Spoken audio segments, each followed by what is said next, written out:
Hey everybody. It is the first Tuesday of the third Tuesday of the month at 1 p.m.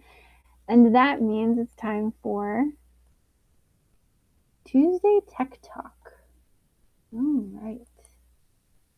Just getting ready here. Okay. So, I'm your host, Christina Clauson. And today on T Cubed, as we call it here at Caterlinked, we're going to talk about off-premise emergency protocols for unprecedented times. As I mentioned, my name is Christina. I am a coach here at Caterlinked. I'm also the CEO of Make Good Lemonade.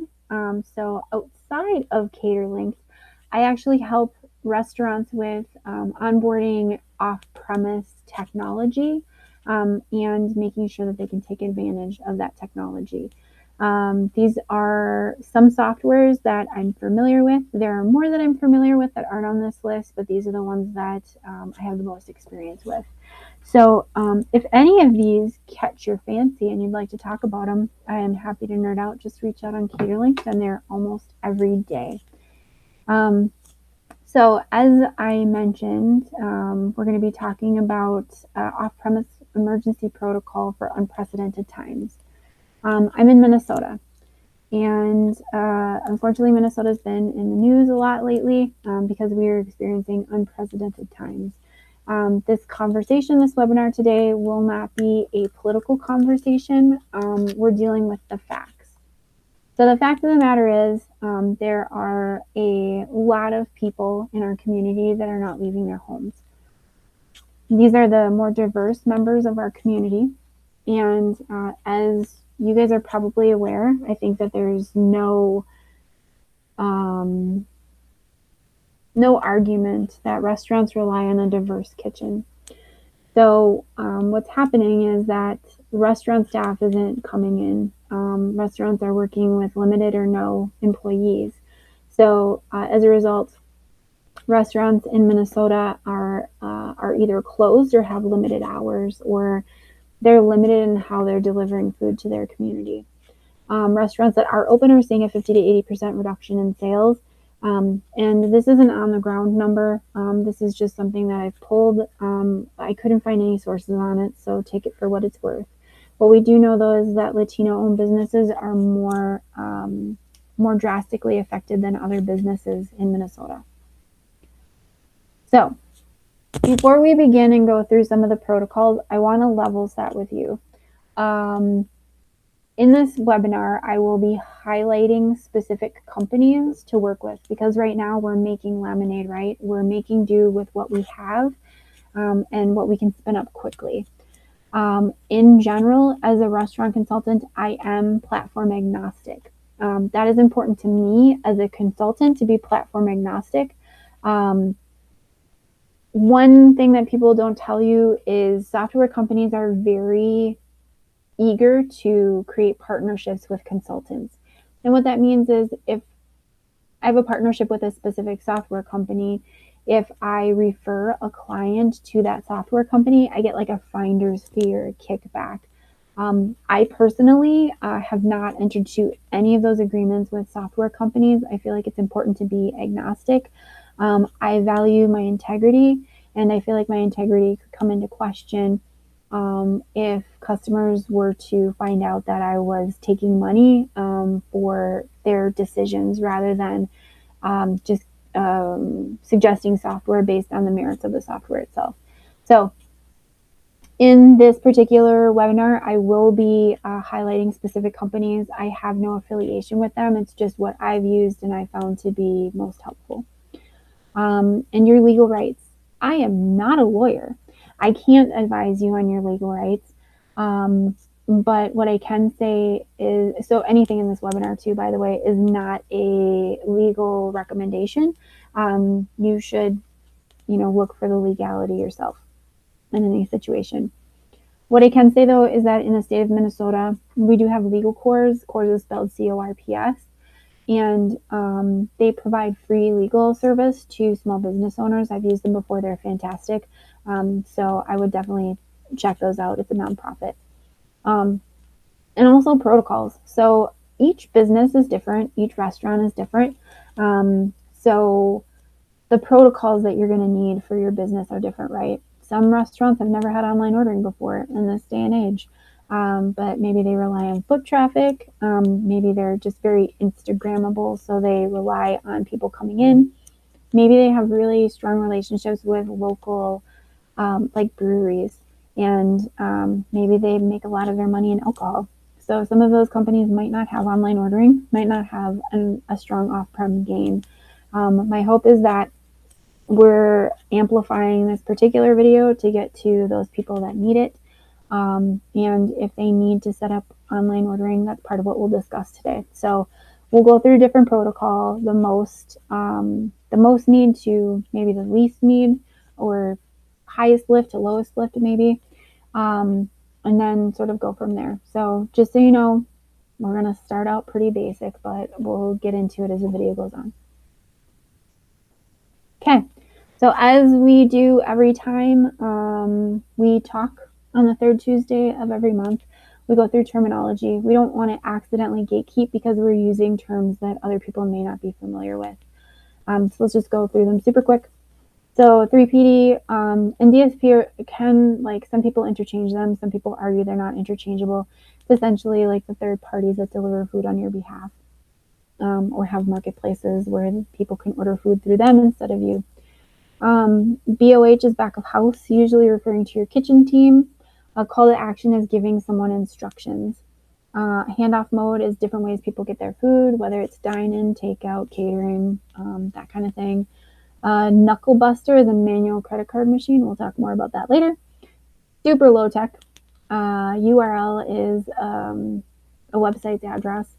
And that weird thing on the bottom is WYSIWYG. That is what you see is what you get.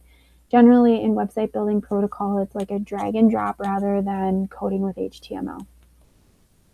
So, firstly, what are you facing? When we're talking about unprecedented events where you would need emergency protocol, what are we looking at? So, natural disasters, acts of God, a tree falling on your restaurant, lightning strike, a water main break, pandemic, which we've all seen before, or civil or political unrest. Those are things that you can see, so that you can experience. Now, so those are things that you can experience, and those are things that people in your community are experiencing at the same time, generally, right? So understanding what you're facing and what they're facing sort of informs how you should think about whether you should be open or not, and in what capacity. So asking yourself questions like, is your building safe? What utilities do you have? If you don't have gas and you have gas-powered ranges, you're not going to get very far, right? So can you safely cook? Has your food been appropriately chilled for this entire time, or do you have to throw everything out? Can your team safely get to the restaurant, or are bridges washed out? Same with your customers. Also, can your team safely deliver food? If you just had a huge storm and there's trees down everywhere, or you have people peacefully demonstrating in your streets, are there places, that your team can avoid, or should they just avoid delivery altogether? Those are questions that you have to ask yourself. Generally, especially with the first couple, if your answer is no, that you can't safely cook, then you should really reconsider whether or not you should be open. But if you have the staff and you have a building that they can cook in, and you feel okay moving forward with being open, then absolutely do that. There are some situations that you may need to reevaluate hour by hour, or day by day. In Minnesota, blizzards happen. We usually know ahead of time, but it's something you need to monitor, right? Like, should I be sending my staff home because in a couple hours it's not going to be safe for them to go home? So just keep evaluating the situation, and see if things need to change. So in our current situation that we're experiencing in Minnesota, we have limited back of house staff and possible unsafe dining rooms. So most restaurants are focusing in off-prem, and limiting their menu, right? So if you have less people working in your back of house, you have less people not only to cook the food, but also to prep ahead of time, right? So consider those items that, maybe limit your prep, and whatever you can make with that prep, that's what the team is making. Also, just considering foods that are really easy for them to prepare, because there are there's a lot of stuff going on outside of work, right, for all of us in this particular area. So those considerations should be made. Now, for catering specifically, chances are, hopefully, you have a lot of those orders in already. If you're anticipating a storm, if you're hearing rumblings of a demonstration near your restaurant, you may want to consider increasing your minimum catering order acceptance. So, like on Easy Cater, for example, you may have a 4-hour lead time. Maybe consider extending that to 12 or 18 hours so your team doesn't have to manage a last minute catering when you're trying to figure out whether or not you'll be sending your team home. So what you should do is, those catering orders that you're aware of, that you have ahead of time, print them out so that, you have them in your hot little hand. Sure, you can get them on your computer, but if something happens quickly and you just need all of that information in one place, print it off and throw it on a clipboard or something. Make a point person and make sure that point person has contact information for each and every order. Contact your customers, be in communication with them. So whether, if there's inclement weather coming, your catering order may be likely to cancel as you canceling because you had to send your team home. So make sure you're in constant contact with that team. Make sure that if you can come up with an alternative solution. So let's say you have peaceful demonstrations happening in your area, and you don't feel safe with some of the other things that are happening in the area, having your team in the restaurant. Maybe there's a restaurant a half an hour away that can take care of this catering order for you. Maybe, maybe it's something that you can deliver sooner rather than later. So work with your clients to see what alternatives there are. Collaborate with your team and see if they have any ideas.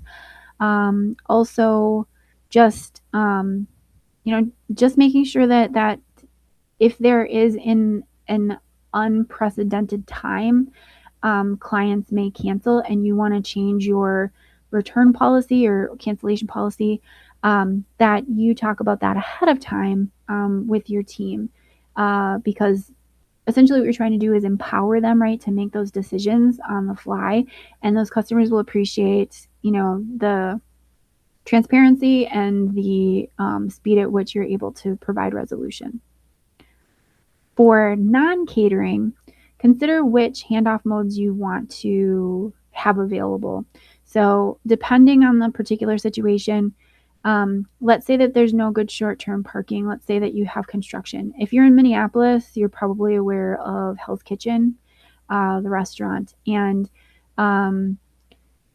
to go isn't a great idea for Hell's Kitchen because most people are parking in a parking garage. And you may have delivery spaces carved out for your delivery team, but to go isn't a really good choice on the busy streets where Hell's Kitchen is. So, and that's not in an unprecedented situation, but for example, just where you're at or what you're experiencing, one of these may not be available. And again, in an unprecedented situation, this is something that you may need to evaluate often. So think about which handoff modes that you want to use in moving forward, like what's safe and what's doable. Whoop. So, and also, where are you at technologically, right? Do you currently have online ordering or have online ordering available to you? Do you have third-party or DSP agreements? Do you do your own delivery, or are you investigating doing your own delivery? Do you have a website? Do you have social media? For example, with third-party and delivery service provider agreements, those usually take 2 to 3 weeks to set up. So if you don't currently have them, work on them, but don't rely on having those available in the short term. If you are investigating doing your own delivery, make sure you contact your insurance company. They may need information about your drivers. So just make sure that you aren't putting yourself in a pickle to do that delivery. So we're going to start at the beginning. let's say that you do not have online ordering, you do not have online ordering feasibly available through your point of sale in the short term, because again, remember, we're making lemonade. So if you do not have online ordering, I would recommend spinning up Square. The credit card transaction fees are reasonable. It's like 3.3% for online orders plus 15 cents per order. You can quickly spin things up. They have online ordering. They have all of the other regular handoff modes, and they also include a URL. I use Square for craft fairs where I've built a menu of my items because they're different prices, so I can just pick an item and charge the person. And you can get a tap to pay Bluetooth device that you can connect to your phone, or you can connect to like a tablet. It's $60. It also comes with a swipe reader that plugs into a headphone jack. And you can get like headphone to USB-C, or like micro USB, or US Lightning. Yeah, that was what I did say. So you can get adapters for that, so you can use that just in case somebody's tap to pay doesn't work. But it'll also take phone tap to pay too, which is pretty nice. When I was on the brand side, we got invited to be a vendor at Red Bull Flutog in St. Paul. And Flutog is where you jump off a cliff into the Mississippi River in some sort of device that you're hoping is going to glide. And so it's just a really fun event. And we were honored to be a vendor, but we wanted to spin up just a super quick menu. So somebody on the team threw together a really quick menu with a handful of items. It took 15 to 20 minutes. So for your restaurant, let's say it'll take less than an hour to build. It's pretty handy. The reason why it takes so little time to spin up is because Square is its own payment processor. That's why I like the credit card transaction fees. Again, pretty reasonable for what it is. But you can spin it up very quickly, and you can get going right away. Because again, we're making lemonade, right? Done, not perfect. So, do you have online ordering on your point of sale, but you're not using it? Reach out to your point of sale company to see about getting it enabled. One thing that you want to do is compare this to setting up Square. Is it going to take days for them to enable this for you, or is it something you can just flip a switch? And also adding your menu and changing your menu for online ordering, is there a lag to doing so? So just look at that with a critical eye and see what your best course of action is and how quickly you need this spun up. Also verify your handoff modes and how to adjust them. Do you need to put a ticket in? Is it something that you can fob, like tick on and off with a radio button? Also for self-delivery, can you do self-delivery? Can you modify your delivery radius? And how quick is the turnaround on that? Do you need a quick turnaround? If you do, consider your options. Or you're awesome and you've already got online ordering, but you need to adjust it for this particular situation that you're in, right? So think about how to remove handoff mode strategically if you don't want delivery, or if you think curbside's not a great idea right now.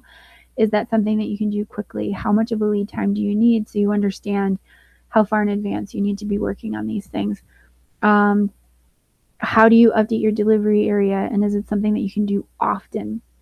Also, updating your pickup process. So let's say yesterday our dining room was open, but something's happened in the neighborhood, so we're going to close our dining room.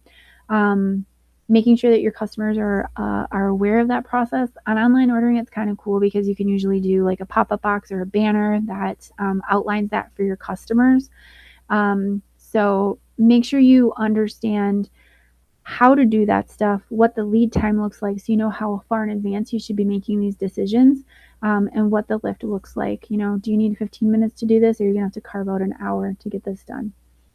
So for any online ordering, whether you're just starting it or you're adjusting it, consider limiting your menu. If you have a skeleton crew in your kitchen, you are likely not going to be able to prep as much as you would normally hope.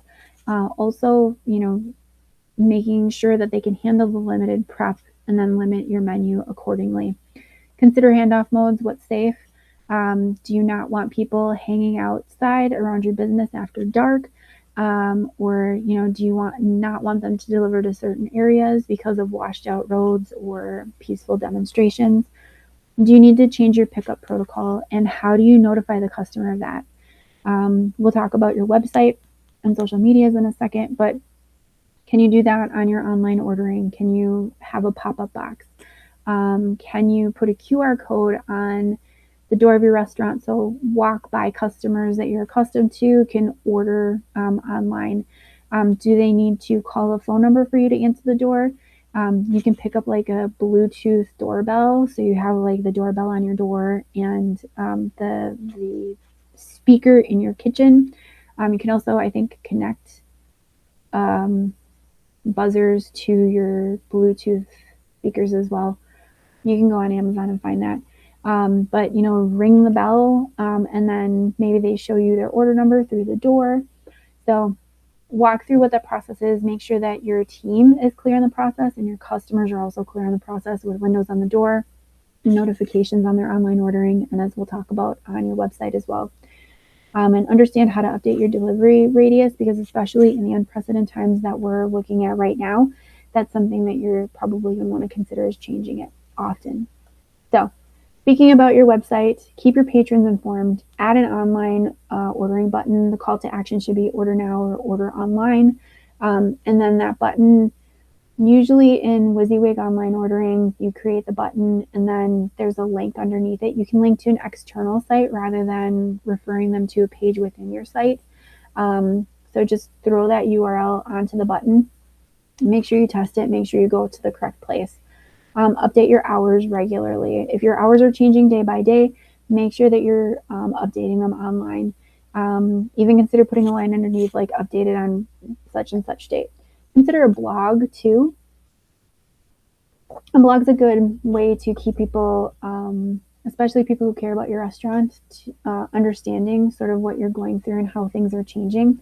And also advertise or make sure that you have clear calls to action, like your online ordering button that says order now. And if you're passionate about community involvement and you're offering mutual aid drop-offs for families, make sure that you advertise that clearly on a navigatable page on your website, preferably probably your homepage. Aside from using your website, it's important to consider using social media. This includes Google. Google should be considered an extension of your website. If you have time to update your hours on Google or your website, go to Google first. This is where most people are going to go. Also, make sure that your address is in Google. So let's say there's a peaceful demonstration by your house or by your restaurant and it's cold outside. It's 9 degrees in Minnesota. So what is that, like -5 degrees Celsius? People are going to look for some place to go get coffee. So if they Google restaurants near me with coffee, then hopefully they'll be able to find your restaurant and patron it because they're in the area. And also geotagging your restaurant on Instagram. I've included a link to a video I did. It's not a very straightforward process, but make sure that your address is geo-linked in Instagram. Typing in your address isn't going to cut it. But if you geotag your restaurant, then your social media posts come up to people in the area. Also in your bio, your description on all of your social medias, on Google, add your online ordering URL, that the thing that you may have just created with Square that allows people to order from your restaurant. Also update your hour changes on Google, on your website, but also do posts on social media. Hey guys, it's Tuesday, January 20th. We're going to be open till 4 o'clock today. Tomorrow we'll be open from 10 to 7, but our dining room will be closed. So make sure you're updating. People are accustomed to that. There are a lot of restaurants doing that on social media right now. Advise of process changes. So, hey guys, we just got this handy dandy doorbell. So when you come to the restaurant to pick up your order, ring the doorbell and make sure you've got your order number up so we can make sure that you get the correct food. Also mutual aid. So as you may have seen, especially if you're local, Smitten Kitten and Rectangle have been talking a lot about mutual aid on social media. Make sure if that's something that you're passionate about and you're implementing, that you are putting that on social media, telling people how to contribute to your mutual aid. So those are the technological considerations. Again, they change minute by minute. Let's talk about some non-technical considerations for these unprecedented situations. You should have a crash kit. You should have a crash kit, full stop. Doing training drills with your team, and you should have a comprehensive first aid kit.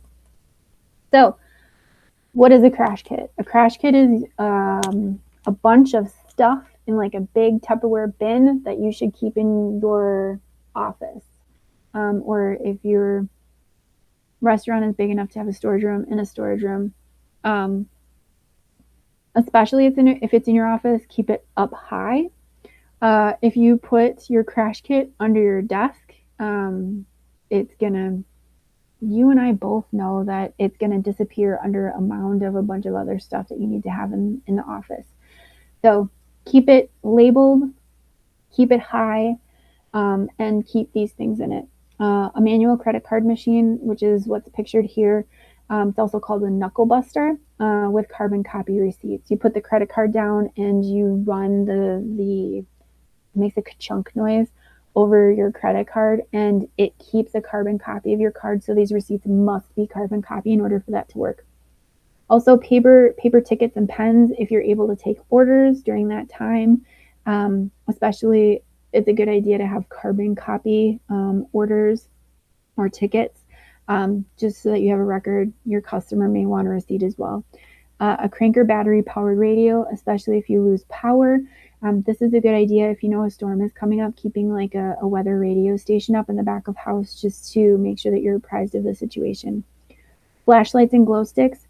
Flashlights for your team and glow sticks that you can put on the ground in order to lead people to exits. High visibility vests. The people on your team that are going to be in leadership positions, where customers can come and ask them questions. They'll be guiding customers and other employees to, a storm shelter or to the exits. Make sure they're highly visible. An important information binder. An important information binder should have emergency contact information. It should have your emergency protocols. So if a tornado is coming and if you need to, shut down the restaurant, making sure that you're, turning off the gas to the restaurant, or make sure that you're turning off the deep fryers, something like that. Just a list of things that people have to do, who they may need to call in specific situations, making them very short and sweet, less than a page long for any particular emergency situation.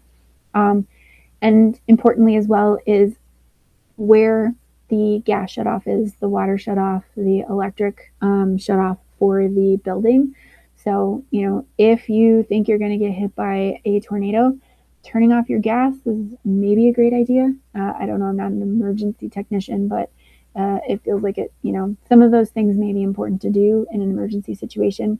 And also a landline phone. Now, this is an old-fashioned phone, maybe before some of your time. It doesn't have to be rotary, but it has to be a phone that doesn't use battery. So you can't use a cordless phone, but just a phone with the phone cord that goes to a phone base and uses a Cat5 cable to plug into the wall. You'll have to talk to your technology team to see if you can use a landline phone in your phone system. It won't work with some phone systems, or if you're using VoIP or a cable phone. But if it's a regular Cat5 phone line, check and make sure that you can use that. That may become invaluable because, for example, in Minneapolis, the 35W bridge collapsed. All of the cables for all of the cell towers ran underneath that bridge. So when the bridge collapsed, all cell phone service went out in the entire area. If you tried to call somebody, you would get a message that says all circuits are busy. That's because every phone call was rerouted to a different circuit, and they can only handle so much phone traffic. A landline uses a different phone routing than cell phone towers do. So in some situations, a landline phone may be all that you can use.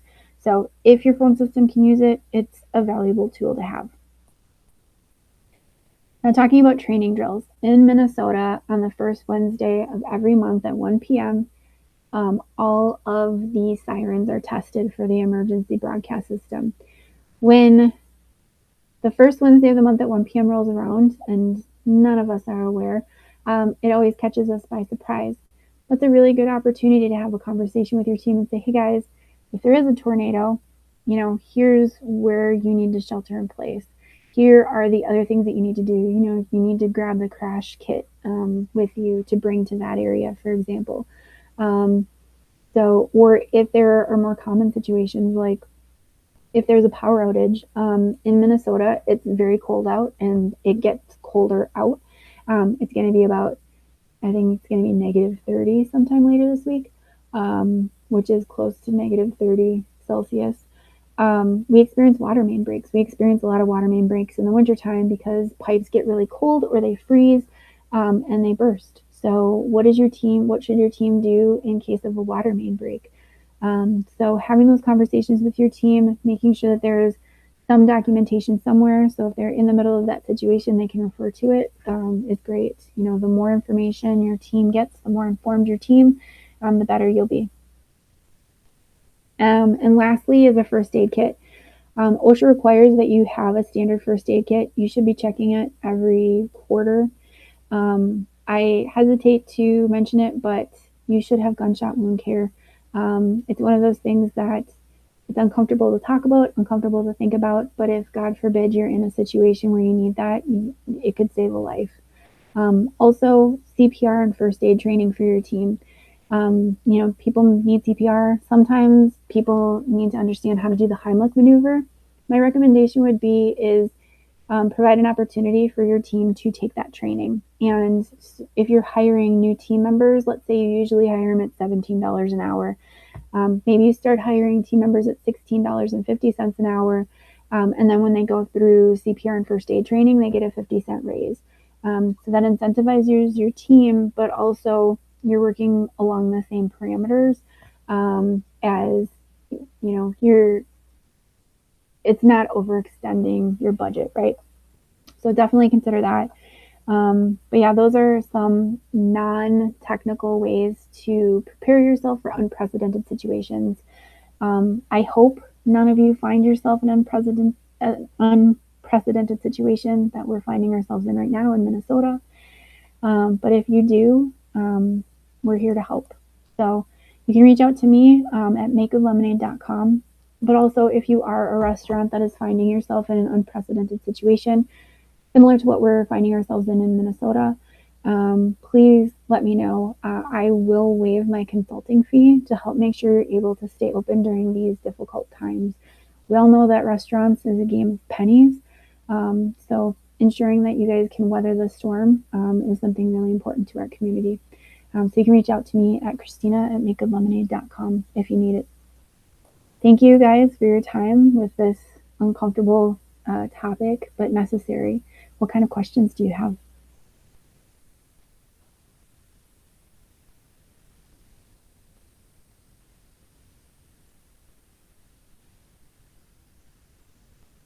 All right, questions.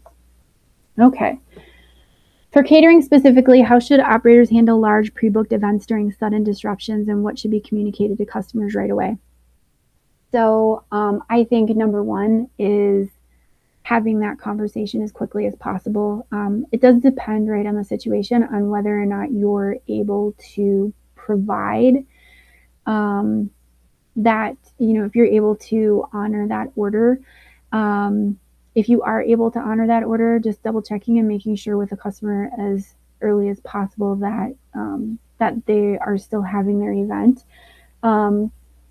And if there is a possibility that you might not be able to, speaking with other locations of your same restaurant or maybe other businesses that can provide something similar in the case where you may not be able to deliver.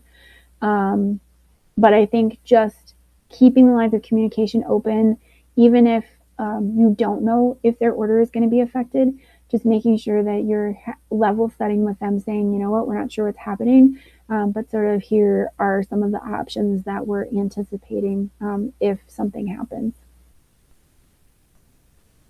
In your experience, what's one piece of the crash kit or emergency protocol that most restaurants ignore until it's too late? That's a great question. Well, one of them is paper tickets. If your restaurant doesn't have, not tickets, paper menus, if your restaurant doesn't have paper menus. So if you're completely reliant on menu boards and you have a situation where your menu boards don't work anymore, having paper menus is a really, really good idea, unless, it's redundant and you already have paper menus. But I think probably one of the most valuable in general is having a binder that gives your team just like a checklist of things to do in a particular situation. So if the power goes out, so I was talking to a restaurant in Mankato, and the owner expressed concern because they had a power outage and her team didn't know what to do. So they just like shuffled all their customers out and lost all of that money. If that's what you want your team to do, is not collect any money and just let your customers go, that's totally cool. If you want them to collect money because you got a bunch of people who just finished, or you know some bigger tables that you want them to check out before they leave, like making sure that the team understands the protocol and your expectations, so that they are empowered to make those decisions and calls when you're not there. I think that's probably overall one of the biggest things. It takes a little bit of time to pull together those protocols, but if you have like a monthly meeting with your team, if you dedicate 10 minutes every month to say, hey, we have this emergency protocol, and just jotting it down for each situation, like if there's a tornado, if there's a water main break, if there's a fire, so that your team sort of knows how to handle those situations and is empowered to do so. How do you train staff for emergency off-prem protocols without creating confusion or panic, especially when dealing with limited back-of-house resources? So what's happening right now in Minnesota is people are in communication. Like, everybody's human, number one, right? And acknowledging that you understand the struggles that people are going through is really important. There are restaurants going so far as to taking certain members of their staff to go out and collect everybody else, to make sure that they're not driving in themselves to work. But I think level setting and let everybody know, like, hey, we're in an unprecedented situation. The situation is going to change day by day, sometimes hour by hour. And just saying, we need you guys to be flexible, and maybe having it, like, some restaurants have a 86 board. So maybe on the 86 board you can say, like, no delivery today or no dine in today, and having that near your phone. So especially if like customers call, the team has a clear place where that information is presented. Make sure that you're telling everybody in the team, like, hey guys, we're shutting down the dining room for the day. If you have any questions, let me know. So over communicate as much as you can, and have a place where, like, if you forget because things are changing so quickly, that people can just double check, I think is pretty valuable. What are some overlooked tools or features restaurants already have in their tech stack that could help them adapt faster in a crisis? I think depending on their point of sale, depending on their online ordering system, you can pretty easily, in some cases, spin up like a tablet or a kiosk kind of situation, which would work. I wouldn't recommend using it now, right? Because it's very cold outside and that technology will not be very happy about it. But I think probably first order or first party delivery, most of that stuff is pretty robust on a lot of those systems, like online ordering, and like if you're using Square, if you have to spin up Square. So if you don't have agreements with third parties, that you can deliver. So if you want to keep people away from your physical location, it's pretty robust. I think the only thing is just making sure that you check with your insurance company about how to do that. How should restaurants use their websites and social media differently when facing emergencies beyond just updating hours? Um, I think it's especially social media. Restaurants in the Twin Cities or in Minnesota right now are um, really sharing struggles that they're having. You know, hey guys, we're open. Um, so making sure people understand that you're open or understand struggles that you're having. Like, hey, um, we really appreciate your business. Um, you know, please be patient with us because it can be longer for your orders to be executed. Um, it's there are a lot of restaurants locally doing mutual aid, so they're taking um, items for peaceful demonstrators. So like foot warmers, hot beverages, donuts is on the list of mutual aid for peaceful demonstrators. So using that information to let people know what you're pulling together for mutual aid. You know, we're saying like, hey, we're a pizza shop. We're going to go deliver 50 pizzas to some of these peaceful demonstrators. We're looking for toe warmers and blankets and borrowing like patio heaters because at the Whipple building, you can't have open flames, but you can heat using like patio heaters. So just like what your needs are, I guess, what the needs of the community are, and just letting people know like, hey, our dining room's not going to be open, but you know, feel free to order online and come get food, stuff like that. Um, if a restaurant has online ordering built into the point of sale, has never used it, what are the fastest steps to spin it up and communicate changes to the customers? Um, Fastest way to spin it up, I mean, is check and see if there's a knowledge article. A lot of points of sales have pretty vast knowledge bases. See if there's an article on how you can spin it up yourself. If you have to go through their team to spin it up, it might just be a good idea to set up a third party like super quick. Again, we're making lemonade. We're trying to make do with what we've got, right? Quick and dirty. Doesn't have to be perfect. Um, and communicating that to the customers, that's where social media and your website can come in. So adding an online ordering button to your website with a call to action, order now, adding it on a landing page, you know, now offering online ordering. On social media, you know, hey everybody, we're taking online ordering, so you can, you know, our dining room is going to be closed, but you can come by and pick up food. And Social media, well, no, I just said social media. Your actual physical location. So there are a lot of flyers and a lot of windows right now at restaurants sort of explaining what's happening. So spinning up a QR code and throwing it on the door of your restaurant, say, hey, you can order online. And you know, you can call this number, ring our doorbell in order to get your order. Just being clear and over communicating it. You mentioned removing certain handoff modes temporarily. Can you walk us through how to evaluate which modes to keep or pause in an emergency?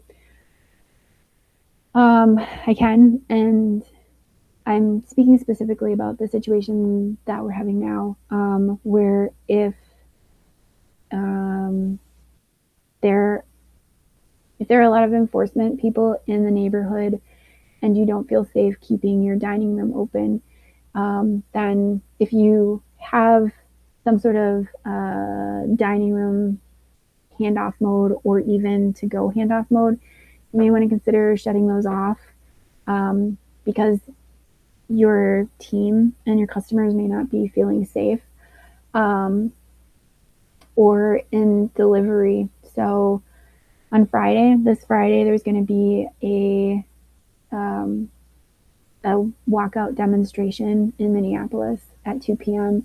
So if you deliver in and around that area, maybe after 1:30, you want to manipulate your delivery area so that you're not delivering to the area where there's going to be a demonstration, just because it's going to be difficult to get through, right?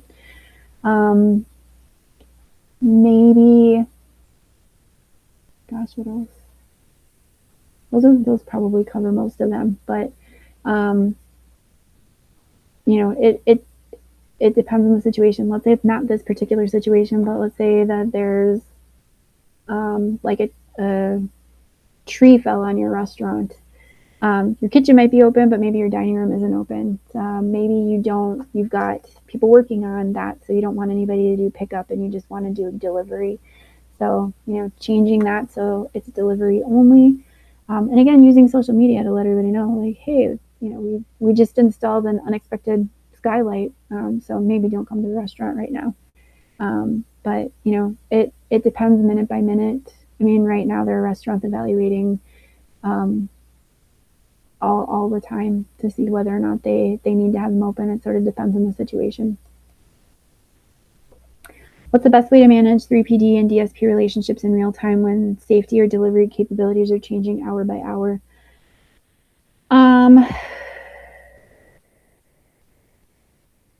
I would say, so here's what I'm struggling with this question is, if you are turning off third-party delivery in real time, it damages your SEO on that website. So you become a less reliable partner, and you get like downgraded. I can't remember the right word is, but you become lower on the search results. So I would say that if you know the day before who's coming to work and who's not, and how limited your capacity is, and if you think that to go and or the dining room are sufficient, then turn those off a day ahead of time.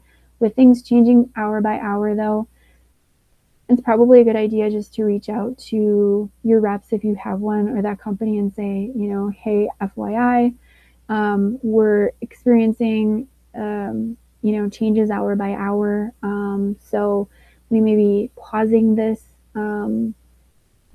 I don't know that it'll do anything to your SEO unless you have an account manager, which I think a lot of our smaller restaurants don't, but just communicating with them. But if you need to pause third party or DSPs, pause them. And if you need to increase the lead time on those orders, do it. Whatever you can do to set an expectation. I think we all know in the area that we're dealing with an unprecedented situation, and the amount of patience and helpfulness that we're seeing in the community is greater. So I wouldn't be concerned about customers being, upset if something takes a little bit longer. I mean, if it's something that we have to cancel, then, take it on your onus as an owner operator of a restaurant to contact that customer directly. Don't make the third party do it if they'll give you the contact information, or if they contact the restaurant directly. Manage it directly and worry about the back end later. Everybody understands right now that everybody's human and everybody's trying to do everything they can. So you'll get a lot of understanding, but just do what you can to communicate. How do you recommend securing a limited menu during a crisis, structuring a limited menu during a crisis, and what role does the POS play in making those changes quickly?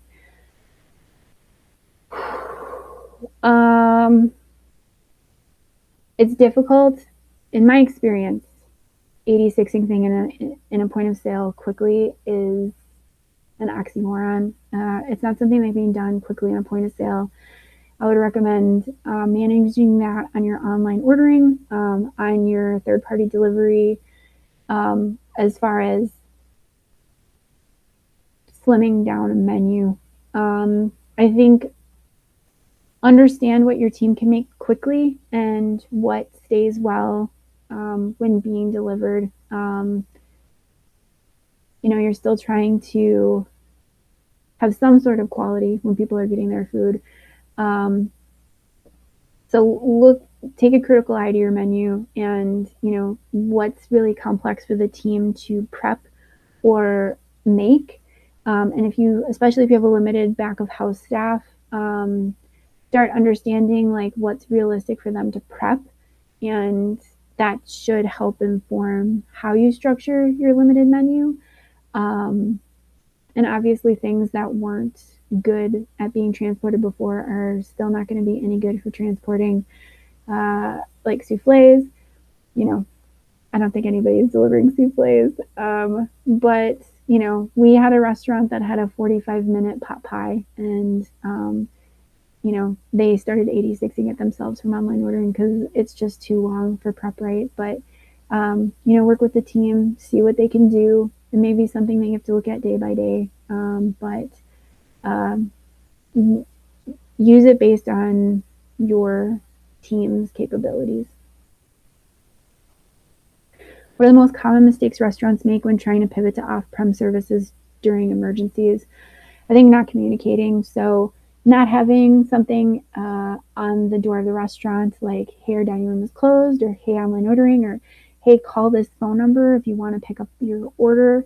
I think not taking the entire customer journey into consideration from the point of where they're ordering to where they're picking up. You know, making sure if you're doing a limited menu that you've 86 that stuff online for a good period of time. So like there are some systems that used to like reset and your whole menu would be back and you'd be like, crap, it took me 45 minutes to 86 all that stuff. Now I got to go through and do it again.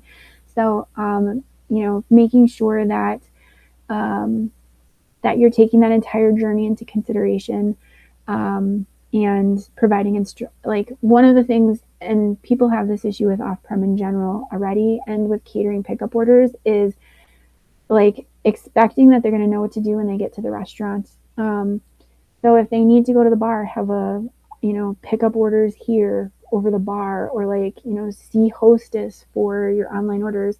I can't tell you how frustrating it is to walk into a restaurant where the host is busy and you need to go pick up your order somewhere else. So you wait for 15 minutes in line and then finally to find out you're not even in the right place. So having signage at the restaurant, having signs on the door. So just making sure that you're communicating as much as you can. And that's it. Well, thank you, everybody. Again, I hope you don't find yourselves in a situation where you have to deal with unprecedented circumstances. But if you do, hopefully this helped a little bit. I hope you guys have a great day.